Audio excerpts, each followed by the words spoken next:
Hello to all the viewers. Welcome to our channel Think and Achieve, where there is something for everyone. In today's video, we are going to ask you a question. Have you ever felt like economic news is just another language?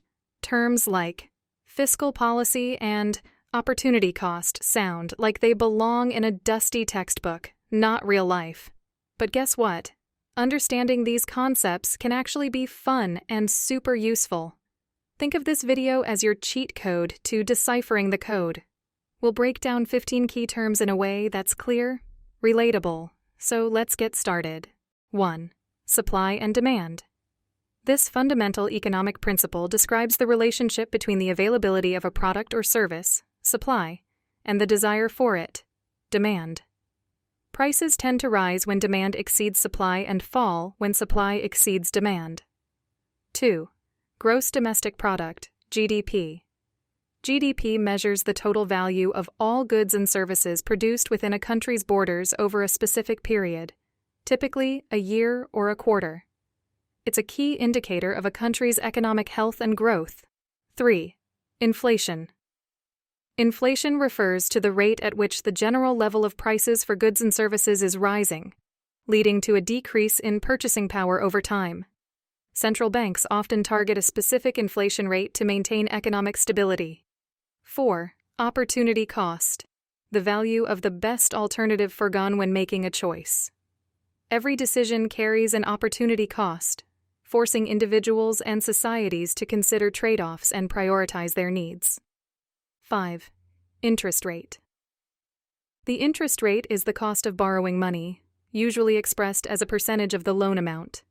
It also represents the return on investment for savers and investors. 6. Fiscal policy.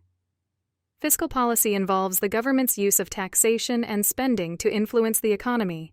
It aims to achieve economic goals such as full employment, price stability, and economic growth. 7. Monetary policy. Monetary policy refers to the actions taken by a central bank to manage the money supply and interest rates to achieve macroeconomic objectives. Central banks adjust monetary policy to control inflation, stimulate economic growth, or stabilize financial markets. 8. Trade deficit. A trade deficit occurs when a country's imports exceed its exports, leading to a negative balance of trade. It indicates that the country is buying more goods and services from foreign markets than it is selling. 9. Budget deficit. A budget deficit occurs when a government's expenditures exceed its revenues in a given fiscal year. It often leads to increased government borrowing, which can have long-term implications for the economy. 10. Capitalism. Capitalism is an economic system characterized by private ownership of the means of production and the pursuit of profit through competitive markets.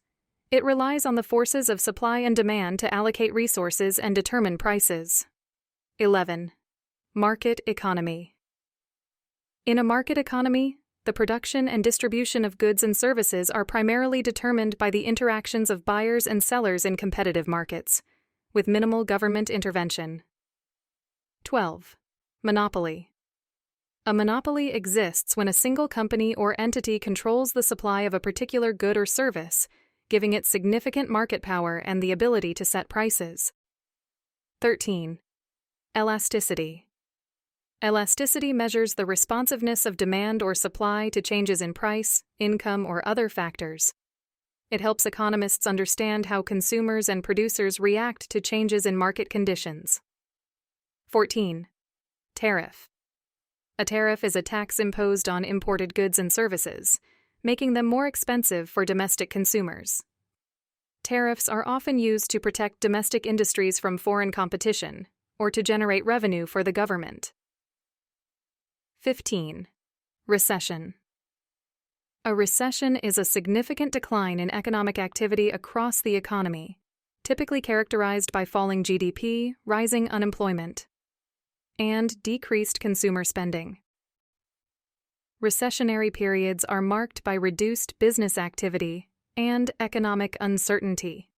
Remember, the more you learn and engage, the more empowered you become to navigate the complex and ever-changing economic landscape. So, go forth and conquer the world of economics. And hey, If you ever forget any of these terms, don't worry. Just come back and re-watch this video. We won't tell anyone. But seriously, we hope this has been a helpful and engaging introduction to the exciting world of economics. Until next time, keep learning, keep growing, and keep making informed choices.